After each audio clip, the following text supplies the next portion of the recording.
जलज्येष्ठनिभाकारं जगदीशपदाश्रयं जगतीतलविख्यातं जगन्नाथगुरुं भजे। ಹರಿಕಥಾಮೃತಸಾರ ಗುರುಗಳ ಕರುಣದಿಂದ ಪನಿತು ಕೇಳುವೆ, ಪರಮ ಭಗವದ್ಭಕ್ತರಿಡನಾದರದಿ ಕೇಳುವುದು. ಏನು ಕರುಣಾನಿಧಿಯೋ ಹರಿ ಮತ್ತೇನು ಭಕ್ತಾಧೀನನೋ, ಇನ್ನೇನು ಈತನ ಲೀಲೆ ಇಚ್ಛಾ ಮಾತ್ರದಲ್ಲಿ ಜಗವ ತಾನೇ ಸೃಜಿಸುವ ಪಾಲಿಸುವ ನಿರ್ವಾಣ ಮೊದಲಾದಖಿಲ ಲೋಕಸ್ಥಾನದಲ್ಲಿ ಮತ್ತವರ ನಿತ್ಯಾನಂದ ಬಡಿಸುವನು. ಏನು ಕರುಣಾನಿಧಿಯೋ. ಹರಿಕಥಾಮೃತ ಸಾರದಲ್ಲಿ ಎರಡನೆಯ ಸಂಧಿ ಕರುಣಾ ಸಂಧಿಯ 15 ಪದ್ಯಗಳನ್ನು ಈವರೆಗೆ ನಾವು ಚಿಂತಿಸಿದ್ದೇವೆ. 16ನೇ ಪದ್ಯದ ಚಿಂತನೆಯನ್ನು ಈ ದಿನ ಮಾಡೋಣ. ದಾಸರು ಭಗವಂತನ ಕರುಣೆ ಭಕ್ತರ ಮೇಲೆ ಎಷ್ಟು ಅಪಾರವಾದದ್ದು ಅನ್ನೋವರನ್ನು ಇಷ್ಟರವರೆಗೆ ಹೇಳ್ತಾ ಮೈಮರೆತು ಉದ್ಗಾರ ತೆಗೀತಾರೆ. ಏನು ಕರುಣಾನಿಧಿಯೋ. ಏನು ಕರುಣಾನಿಧಿಯೋ ಅಂದರೆ ಅವನ ಕರುಣೆಯನ್ನು ಎಷ್ಟು ಅಂತ ಹೇಳಿ, ಅದು ಹೇಳಿ ಮುಗಿಯೋದು ಅಂತಲ್ಲ, ಕರುಣಾ ಸಮುದ್ರ, ಅದು ಹೇಳಿ ಮುಗಿಯೋದು ಅಂತಲ್ಲ ಅಂತ ಆಶ್ಚರ್ಯದಿಂದ ಉದ್ಗಾರ ತೆಗೀತಾರೆ, ಆನಂದದಿಂದ ಉದ್ಗಾರ ತೆಗೀತಾರೆ ದಾಸರು. ಏನು ಕರುಣಾನಿಧಿಯೋ. ಭಗವಂತ ಏನು ಕರುಣಾನಿಧಿಯಪ್ಪ ಇವನು, ಎಷ್ಟು ಹೇಳಬಹುದು ನಾವು, ನಮ್ಮ ಮಾತಿಗೆ ನಿಲುಕಲಾರದ ಕರುಣೆ ಅದು ಅಂತ ಉದ್ಗಾರ ತೆಗೀತಾರೆ. ಯಾಕೆ ಅಂತ ಮತ್ತೆ ಆ ಕಾರುಣ್ಯವನ್ನೇ ಚಿಂತನೆಗೆ ಕೊಡ್ತಾರೆ. ಹರಿ ಮತ್ತೇನು ಭಕ್ತಾಧೀನನೋ, ಎಷ್ಟು ಭಕ್ತರ ಅಧೀನನಾಗಿ ತಾನು ವ್ಯಾಪಾರ ಮಾಡ್ತಾನೆ, ಅವರನ್ನು ಸಂತೋಷಪಡಿಸ್ತಾನೆ. ತಾನು ಸ್ವಾಮಿ, ಇವರು ಭಕ್ತರು, ಆದರೂ ಭಕ್ತರ ಅಧೀನನೇ ತಾನು ಅನ್ನುವಂತೆ ಕೆಲವು ಕಡೆಗೆ ವರ್ತಿಸಿ ಬಿಡ್ತಾನೆ ಅವನು. ಭಕ್ತಪರಾಧೀನನಾಗಿ ತನ್ನ ಕಾರುಣ್ಯವನ್ನು ಭಕ್ತರಿಗೆ ಕೊಡ್ತಾನೆ ಅನ್ನುವಂತೆ ಭಗವಂತನನ್ನು ಸ್ತೋತ್ರ ಮಾಡ್ತಾರೆ. ಎಲ್ಲಿ ಕಂಡಿರೆ ಇದು? ಭಕ್ತರಿಗೆ ತನ್ನನ್ನೇ ತಾನು ಕೊಟ್ಟುಕೊಂಡು ತಾನು ಅವರ ಅಧೀನನಾಗಿರುವಂತೆ ವರ್ತಿಸುವ ಪ್ರಸಂಗ ನಾವು ಅನೇಕ ಕಥೆಗಳಲ್ಲಿ ನೋಡ್ತೇವೆ. ಒಂದೆರಡು ದೃಷ್ಟಾಂತಗಳನ್ನು ಇಲ್ಲಿ ನಾವು ಚಿಂತನೆ ಮಾಡಬಹುದು. ಶ್ರೀಮದ್ ಭಾಗವತದ 9ನೆಯ ಸ್ಕಂದದಲ್ಲಿ ಅಂಬರೀಷರಾಜನ ಕಥೆ ಹೇಳುವಾಗ ಶುಕಾಚಾರ್ಯರು ಈ ಮಾತನ್ನು ಹೇಳ್ತಾರೆ.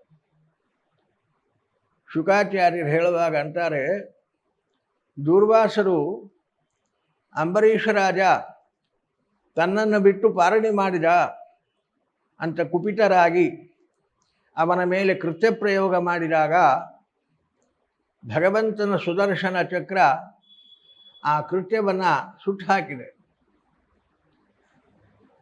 ಸುದರ್ಶನ ಚಕ್ರ ದುರ್ವಾಸರನ್ನೇ ಬೆನ್ನು ಹತ್ತಿದೆ. ಆ ಸುದರ್ಶನ ಚಕ್ರದಿಂದ ಬಿಡುಗಡೆಯನ್ನು ಪಡೆಯಬೇಕು ಅಂತ ಹೊರಟ ದುರ್ವಾಸರು ಕೈಲಾಸಕ್ಕೆ ಹೋದರು, ಚತುರ್ಮುಖ ಬ್ರಹ್ಮದೇವರಲ್ಲಿ ಸತ್ಯಲೋಕಕ್ಕೆ ಹೋದರು. ಯಾರೂ ರಕ್ಷಣೆ ಕೊಡಲಿಲ್ಲ. ಅದು ನಮ್ಮಿಂದ ಆಗದ ಕೆಲಸ, ಅದು ಭಗವಂತನ ಚಕ್ರ, ಅವನ ಹತ್ತಿರ ಹೋಗಿ ಶರಣಾಗತಿ ಹೊಂದ್ರಿ ಅಂತ ತಿಳಿಸಿದಾಗ ವೈಕುಂಠ ಲೋಕಕ್ಕೆ ಬಂದು ಆ ಮಹಾವಿಷ್ಣುವನ್ನೇ ಶರಣಾಗತಿ ಹೊಂದಿ ಪ್ರಾರ್ಥಿಸಿದರೆ ಭಗವಂತ ಅಂತಾನೆ, ನಾನೇನು ಮಾಡಲಿಕ್ಕಾಗಲ್ಲ, ಆ ಸುದರ್ಶನ ಚಕ್ರವನ್ನು ನಾನು ಅಂಬರೀಷರಾಜನಿಗೆ ಕೊಟ್ಟು ಬಿಟ್ಟಿದ್ದೇನೆ, ಅದು ಅವನದ್ದು. ಸುದರ್ಶನ ಚಕ್ರ ನನ್ನದಾದರೂ ಕೂಡ ಅದನ್ನು ನಾನು ಅಂಬರೀಷರಾಜನೇ ಕೊಟ್ಟು ಬಿಟ್ಟಿದ್ದೇನೆ ಅವನ ರಕ್ಷಣೆಗೋಸ್ಕರವಾಗಿ. ಹಾಗಾಗಿ ಅದು ಬೆನ್ನು ಹತ್ತಿ ಬಂದದ್ದು. ನನ್ನ ಸುದರ್ಶನವಾದರೂ ನಾನು ಅದನ್ನು ನಿಯಂತ್ರಿಸಲಾರೆ. ಯಾಕೆಂದರೆ ಒಂದು ಒಳ್ಳೆ ಮಾತು ಹೇಳ್ತಾನೆ ಭಗವಂತ, ಅಹಂ ಭಕ್ತ ಪರಾಧೀನ ಹ್ಯಸ್ವತಂತ್ರ ಇವದ್ವಿಜ. ಹೇ ದುರ್ವಾಸರೇ, ನಾನು ಸರ್ವತಂತ್ರ ಸ್ವತಂತ್ರ ನಿಜ, ಆದರೂ ಭಕ್ತರ ಪರಾಧೀನ ನಾನು. ಭಕ್ತರೇ ನನ್ನನ್ನು ನಿಯಂತ್ರಿಸ್ತಾರೆ ಅನ್ನುವಂತೆ ಮಾತನಾಡ್ತಾನೆ. ಅಸ್ವತಂತ್ರ ಇವ, ಅಸ್ವತಂತ್ರರಂತೆ ನಾನು, ಯಾಕೆ ಭಕ್ತರ ಅಧೀನ ನಾನು. ಕಾರಣ ಆ ಭಕ್ತನಿಗೆ ಕೊಟ್ಟ ಆ ಸುದರ್ಶನ ಚಕ್ರವನ್ನು ನನಗೆ ನಿಯಂತ್ರಿಸಲಿಕ್ಕಾಗದು ಅನ್ನುವಂತೆ ತಾನೇ ಪರಾಧೀನ ಭಕ್ತಾಧೀನ ಅನ್ನುವಂತೆ ಹೇಳಿಕೊಂಡ ಮಾತನ್ನು ಶ್ರೀಮದ್ ಭಾಗವತದಲ್ಲಿ ನಾವು ನೋಡ್ತೇವೆ. ಅದೇ ಮಾತು ಅಂತಾರೆ ಇಲ್ಲಿ ದಾಸರು, ಏನು ಭಕ್ತಾಧೀನನೋ ಹರಿ, ಏನು ಭಕ್ತರಲ್ಲಿ ಅವನ ಕರುಣೆ, ಸುದರ್ಶನ ಚಕ್ರವನ್ನು ನಿಯಂತ್ರಿಸುವ ಸಾಮರ್ಥ್ಯ ಇಲ್ಲೇನು ಭಗವಂತನಿಗೆ, ಆ ಸ್ವಾತಂತ್ರ್ಯ ಇಲ್ಲೇನು ಉಂಟು. ಆದರೂ ತನ್ನ ಭಕ್ತರ ಮೇಲಿನ ಕರುಣೆಯಿಂದ ಅವರ ಅಧೀನ ನಾನು ಅನ್ನುವಂತೆ ಭಗವಂತ ತಾನು ಮಾತನಾಡಿ ಭಕ್ತರ ಮೇಲೆ ತನ್ನ ಕರುಣೆ ಎಂಥದ್ದು ಅನ್ನುವುದನ್ನು ಜಗತ್ತಿಗೆ ತಿಳಿಸಿಕೊಡ್ತಾನೆ. ಯಾಕೆ ಭಗವಂತನಿಗೆ ಭಕ್ತರಲ್ಲಿ ಇಷ್ಟು ಅಪಾರವಾಗಿರತಕ್ಕಂತಹ ಪ್ರೀತಿ ಕರುಣೆ ಅಂದರೆ, ದುರ್ವಾಸರೇ ಕೇಳ್ತಾರೆ ಆ ಪ್ರಶ್ನೆಯನ್ನು. ನೀನು ಭಕ್ತಾಧೀನ ಅಂದರೆ ಏನು? ಚಕ್ರ ನಿನ್ನದು, ನೀನು ಸರ್ವತಂತ್ರ ಸ್ವತಂತ್ರ, ಆ ಸುದರ್ಶನವನ್ನು ನೀನು ನಿಯಂತ್ರಿಸಬಹುದು ಅಂದರೆ ಅದಕ್ಕೆ ಭಗವಂತ ದುರ್ವಾಸರಿಗೆ ಒಂದು ಮಾತು ಹೇಳ್ತಾನೆ. ಯಾಕೆ ನಾನು ಭಕ್ತ ಪರಾಧೀನನಾಗಿ ವರ್ತಿಸ್ತೀನಿ, ಯಾಕೆ ಅವರ ಮೇಲೆ ಅಷ್ಟು ಅಪಾರವಾದ ಕರುಣೆ ನನ್ನದು ಅನ್ನೋದಕ್ಕೆ ಭಗವಂತನೇ ಕಾರಣವನ್ನು ಹೇಳ್ತಾನೆ. ಶ್ರೀಮದ್ ಭಾಗವತದಲ್ಲಿ ಆ ಶ್ಲೋಕಗಳನ್ನು ನಾವು ನೋಡ್ಬೋದು. ಶುಕಾಚಾರ್ಯ ಹೇಳಿದ್ದಾರೆ. ಏನಂತಾನೆ ಭಗವಂತ? ಯೇ ದಾರಾಗಾರ ಪುತ್ರಾಪ್ತಾನ್ ಪ್ರಾಪ್ತಾನ್ ವಿತ್ತಮಿಮಂ ಪರಂ ಹಿತ್ವಾ ಮಾಂ ಶರಣಂ ಯಾತಾಹ ಕಥಂ ತಾನ್ ತ್ಯಕ್ತುಮುತ್ಸಹೇ. ಇಂತಹ ಭಕ್ತರನ್ನು ನಾನು ಹೇಗೆ ಬಿಟ್ಟುಕೊಡಲಿ ಅಂತಾನೆ ಭಗವಂತ. ಯಾಕೆ ಅವರ ಉಪಕಾರ ಏನು ನಿನಗೆ ಅಂದರೆ, ಯಾವ ಭಕ್ತರಿದ್ದಾರೆ ಅವರು ನನಗೋಸ್ಕರವಾಗಿ ಸರ್ವಸ್ವ ತ್ಯಾಗ ಮಾಡಿದ್ದಾರೆ. ಅಪಾರವಾದ ವೈರಾಗ್ಯದಿಂದ ನಾನು ಬೇಕು ಅಂತ ವರ್ತಿಸಿದ್ದಾರೆ. ಅವರ ಅಪಾರವಾದ ವೈರಾಗ್ಯ ಎಂಥದ್ದು ಅಂದರೆ, ದಾರಾಗಾರ ಪುತ್ರ ಆಪ್ತಾನ್ ಪ್ರಾಪ್ತಾನ್ ವಿತ್ತಮಿಮಂ ಪರಂ. ಹೆಂಡತಿ, ಮಕ್ಕಳು, ಮನೆ, ಆಪ್ತರು ಎಲ್ಲರನ್ನು ಬಿಟ್ಟಿದ್ದಾರೆ.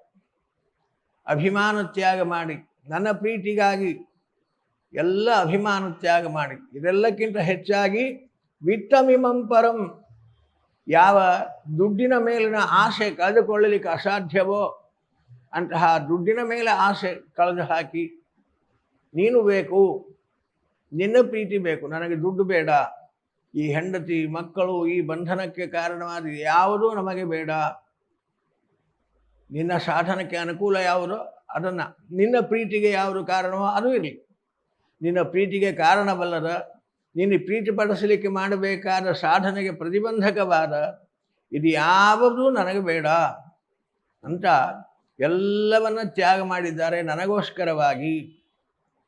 ಹಿತ್ವಾ ಮಾಂ ಶರಣಂ ಜ್ಞಾತಾಹ, ಎಲ್ಲವನ್ನ ತಿರಸ್ಕರಿಸಿ ನನ್ನಲ್ಲಿ ಶರಣಾಗತಿ ಹೊಂದಿ, ಅನ್ಯಥಾ ಶರಣಂ ನಾಸ್ತಿ ತ್ವಮೇವ ಶರಣಂ ಮಮ ಅಂತ ನನ್ನಲ್ಲಿ ಶರಣಾಗತಿ ಹೊಂದಿ ಬಂದಿರತಕ್ಕಂತಹ ಇಂತಹ ಭಕ್ತರನ್ನು, ವಿರಕ್ತರನ್ನು, ನನಗಾಗಿ ಸರ್ವಸ್ವ ತ್ಯಾಗ ಮಾಡಿದ ಇವರ ಮೇಲೆ ನಾನು ಕರುಣೆ ತೋರದೆ ಹೋದರೆ ಯಾರು ತೋರಬೇಕು?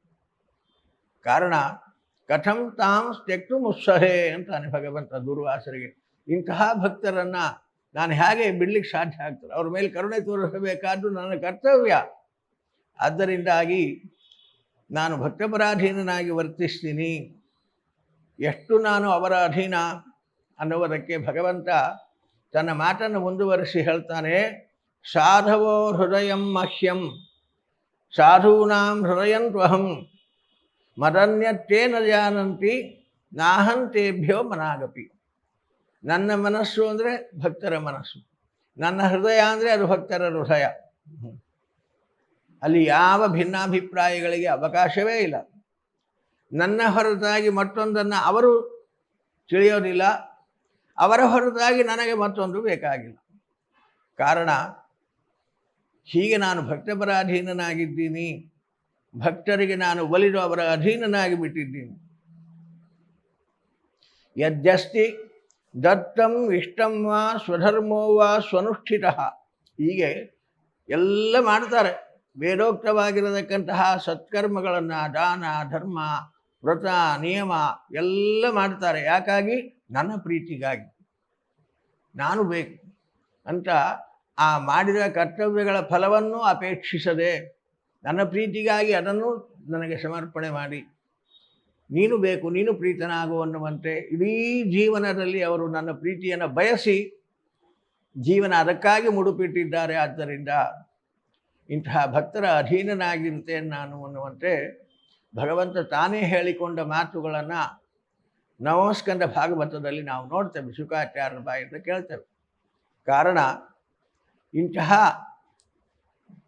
ಎಂತಹ ಮತ್ತೇನು ಭಕ್ತಾಧೀನನೋ ಅಂತಾರೆ ದಾಸರು. ಅದನ್ನು ಹೇಳಬಾರ್ದು. ಏನವನ ಭಕ್ತ ಪರಾಧೀನತೆಯಂತೆ ವರ್ತಿಸುವ ಅಸ್ವತಂತ್ರನಂತೆ ವರ್ತಿಸಿ ನಾನು ಭಕ್ತರ ಅಧೀನನೋ ಅನ್ನುವಂತೆ ಅವನು ವರ್ತಿಸತಕ್ಕಂತಹ ರೀತಿಯನ್ನು ನೋಡಿದರೆ, ಜಗತ್ತಿಗೆ ಕೊಟ್ಟ ಸಂದೇಶಗಳನ್ನು ನೋಡ್ತಾ ಇದ್ದರೆ ಅವನ ಕಾರುಣ್ಯ ಏನು ಕರುಣಾನಿಧಿ, ಅವನ ಕರುಣೆ ಎಷ್ಟಪ್ಪ ಅಂತ ಆಶ್ಚರ್ಯ ಆಗ್ತದೆ, ಆನಂದ ಆಗ್ತದೆ. ಅದು ಹೇಳಿ ಮುಗಿಯುವಂಥದ್ದಲ್ಲ ಅಂತ ಅನ್ನಿಸ್ತದೆ.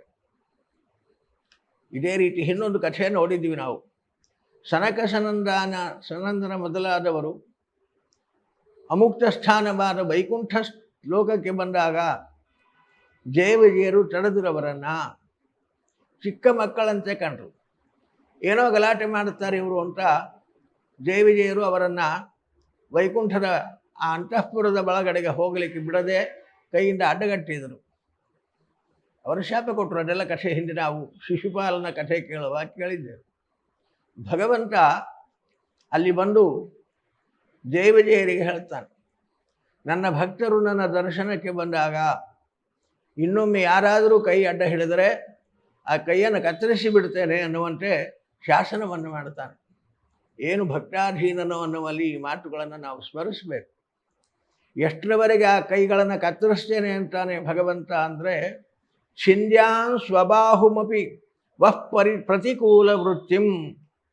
ಆ ಸಾಧುಗಳಿಗೆ, ಸನಕಾದಿಗಳನ್ನು ಉದ್ದೇಶಿಸಿ ಭಗವಂತ ಹೇಳ್ತಾನೆ, ಛಿಂದ್ಯಾನ್ ಸ್ವಬಾಹುಮಪಿ, ನಿಮ್ಮಂತಹ ಜ್ಞಾನಿಗಳು ನನ್ನ ದರ್ಶನಕ್ಕೆ ಬಂದಾಗ ಅಕಸ್ಮಾತ್ತಾಗಿ ನನ್ನ ಕೈಯೇ ನಿಮಗೆ ಅಡ್ಡ ಬಂದರೆ ನನ್ನ ಕೈಯನ್ನು ಕತ್ತರಿಸಿಕೊಂಡೇನು ಅನ್ನುವಂತೆ ಮಾತುಗಳನ್ನು ಹೇಳುವ ಮಾತುಗಳನ್ನು ನಾವು ಕೇಳ್ತೇವೆ ಶ್ರೀಮದ್ ಭಾಗವತದಲ್ಲಿ. ಇಷ್ಟು ಭಕ್ತರಲ್ಲಿ ಅಪಾರವಾಗಿರತಕ್ಕಂತಹ ಪ್ರೀತಿ ಭಗವಂತನಿಗೆ, ಭಗವಂತನ ಪ್ರೀತಿಗಾಗಿ ಸರ್ವಸ್ವತ್ಯಾಗ ಮಾಡಿ ಅವನ ಪ್ರೀತಿ ಬಯಸುವ ಬಯಕೆ ಭಕ್ತರಿಗೆ. ಈ ಭಕ್ತ ಭಗವಂತರ ಸಂಬಂಧ ಈ ರೀತಿಯಾಗಿ ಉಂಟು. ಹೀಗಾಗಿ ಭಗವಂತ ಭಕ್ತಪರಾಧೀನ ಅನ್ನುವಂತೆ ವರ್ತಿಸಿ ಭಕ್ತರ ಮೇಲೆ ಕರುಣೆ ತೋರಿಸಿ ಅವರನ್ನು ಸಂತೋಷಪಡಿಸುತ್ತಾ ಇದ್ದಾನೆ ಎನ್ನುವಂತೆ ಅವನ ಭಕ್ತಪರಾಧೀನತೆಯನ್ನು ಸ್ತೋತ್ರ ಮಾಡ್ತಾರೆ. ಏನು ಕರುಣಾನಿಧಿಯೋ ಹರಿ, ಮತ್ತೇನು ಭಕ್ತಾಧೀನನೋ, ಇನ್ನೇನು ಈತನ ಲೀಲೆ ಇಚ್ಛಾ ಮಾತ್ರದಲ್ಲಿ ಜಗವಾ. ಭಗವಂತ ಕರುಣಾಶಾಲಿ, ಅದರ ಜೊತೆಯಲ್ಲಿ ಇವನ ಲೀಲೆಗಳು ಕೂಡ ಅಪಾರವಾಗಿರತಕ್ಕಂಥದ್ದು. ಅದ್ಭುತವಾದ ಲೀಲೆಗಳನ್ನು ತಾನು ತೋರಿಸ್ತಾನೆ. ಅದನ್ನು ತಿಳಿಯಬೇಕು. ಅವನ ಲೀಲೆ ಅಂದರೆ ನಿರಾಯಾಸವಾಗಿ ಮಾಡತಕ್ಕಂತಹ ವ್ಯಾಪಾರಗಳು. ನಾವು ಯಾವುದಾದ್ರೂ ವ್ಯಾಪಾರ ಮಾಡಿದರೆ, ಯಾವುದಾದ್ರೂ ಕೆಲಸಗಳನ್ನು ನಾವು ಮಾಡಿದರೆ ನಮಗೆ ಕೆಲಸದಲ್ಲಿ ಆಯಾಸ ಆಗೋದುಂಟು. ಹಾಗಾಗಿ ನಮ್ಮ ಕೆಲಸಕ್ಕೆ ಯಾರ್ದಾದ್ರೂ ಸಹಾಯ ತಗೊಳ್ಳೋದುಂಟು. ಹೀಗೆಲ್ಲ ನಾವು ಯಾರದೋ ಸಹಕಾರದಿಂದ ಒಂದು ಕೆಲಸವನ್ನು ಮಾಡ್ತೇವೆ. ಯಾಕೆ? ನಮಗೆ ಆಯಾಸ ಆಗ್ತದೆ, ತೊಂದರೆ ಆಗ್ತದೆ, ಶ್ರಮ ಅನ್ನಿಸ್ತದೆ. ಆದರೆ ಭಗವಂತ ಏನವನ ಲೀಲೆ ಅಂತಾರೆ. ಅವನ ವ್ಯಾಪಾರ ಎಷ್ಟು ಅದ್ಭುತವಾದದ್ದು. ಇಚ್ಛಾ ಮಾತ್ರದಲ್ಲಿ ಜಗವತಾನೆ ಸೃಜಿಸುವ, ಇಡೀ ಅದ್ಭುತವಾಗಿರತಕ್ಕಂತಹ ವಿಚಿತ್ರವಾಗಿರತಕ್ಕಂತಹ ಪ್ರಪಂಚವನ್ನು ಸೃಷ್ಟಿ ಮಾಡಿದ್ದಾನೆ. ಸಾಮಾನ್ಯವಾ ಇಂತಹ ಅದ್ಭುತವಾದ ಪ್ರಪಂಚ ಸೃಷ್ಟಿ ಮಾಡಬೇಕಾದ್ರೆ ಅದೇನು ಸಾಮರ್ಥ್ಯ ಇರಬೇಕು, ಅದೆಷ್ಟು ಪ್ರಯತ್ನ ಬೇಕು. ಒಂದು ಸಾಮಾನ್ಯ ಮಡಕೆ ಮಾಡಬೇಕಾದ್ರೆ ಎಷ್ಟು ಪ್ರಯತ್ನ, ನಾವು ಯಾವುದಾದ್ರೂ ಒಂದು ಸಣ್ಣ ಕೆಲಸ ಮಾಡಬೇಕಾದ್ರೆ ಎಷ್ಟು ಪ್ರಯತ್ನಗಳನ್ನು ಮಾಡ್ತೇವೆ. ನಾವು ಆಲೋಚನೆ ಮಾಡಿದರೆ ಒಂದು ಸಣ್ಣ ಕೆಲಸಕ್ಕೂ ಸಾಕಷ್ಟು ಪ್ರಯತ್ನಗಳನ್ನು ನಾವು ಮಾಡ್ತೇವೆ. ಆದರೆ ಇಂತಹ ಅದ್ಭುತವಾದ ವಿಚಿತ್ರವಾದ ಪ್ರಪಂಚವನ್ನು ಭಗವಂತ ಸೃಷ್ಟಿ ಮಾಡಿದ್ದಾನಲ್ಲ, ಅವನ ಪ್ರಯತ್ನ ಎಷ್ಟು ಅಂದರೆ ದಾಸರಂತಾರೆ, ಅದು ಲೀಲೆ ಮಾತ್ರ, ಇಚ್ಛಾ ಮಾತ್ರಂ ಪ್ರಭೋ ಸೃಷ್ಟಿ. ಭಗವಂತನ ಸೃಷ್ಟಿ ಅಂದರೆ ಇಚ್ಛಾ ಮಾತ್ರದಲ್ಲಿ ಜಗವ ತಾನೇ ಸೃಜಿಸುವ. ಹೀಗೆ ಸೃಷ್ಟಿಯಾಗಬೇಕು ಅಂತ ಬಯಸುವಿಕೆಯ ಮಾತ್ರದಿಂದ ತಾನು ಸೃಷ್ಟಿ ಮಾಡುವ ಅಪಾರವಾದ ಸಾಮರ್ಥ್ಯ ಇದು. ಲೀಲಾಜಾಲವಾಗಿ ಪ್ರಪಂಚದ ಸೃಷ್ಟಿ ಮಾಡ್ತಾನೆ, ಪ್ರಪಂಚವನ್ನು ರಕ್ಷಣೆ ಮಾಡ್ತಾನೆ, ಸಾಧನೆ ಮಾಡಿದ ಸಾಧಕರನ್ನು ಮೋಕ್ಷಾಧಿಷ್ಠಾನದಲ್ಲಿಟ್ಟು ತಾನು ರಕ್ಷಣೆ ಮಾಡುತ್ತಾನೆ. ಇಂತಹ ಯಾವ ಕೆಲಸದಲ್ಲಿಯೂ ಆಯಾಸ ಅನ್ನೋದಿಲ್ಲ, ಇನ್ನೊಬ್ಬರ ಸಹಕಾರ ಬೇಕಾಗಿಲ್ಲ, ಯಾವ ಫಲಾಪೇಕ್ಷೆ ಇಲ್ಲ. ಈ ರೀತಿಯಾಗಿ ಮಾಡುವ ಅವನ ಈ ವ್ಯಾಪಾರ ಅದ್ಭುತವಾಗಿರತಕ್ಕಂಥದ್ದು ಅನ್ನುವಂತೆ ಅವನ ಜಗತ್ಸೃಷ್ಟಿಯಾದಿಗಳ ವ್ಯಾಪಾರಗಳನ್ನು ಅವನ ಲೀಲೆ ಅಂತ ಸ್ತೋತ್ರ ಮಾಡ್ತಾರೆ. ಆ ಜಗತ್ಸೃಷ್ಟಿಯಾದಿಗಳು ಲೀಲೆ ಹೇಗೆ ಅದನ್ನು ಸ್ವಲ್ಪ ವಿಸ್ತಾರವಾಗಿ ಮತ್ತೆ ನಾಳಿನ ದಿನ ಚಿಂತನೆಗೆ ತಂದುಕೊಳ್ಳೋಣ. ಮಧ್ವೇಶಾರ್ಪಣಮಸ್ತು.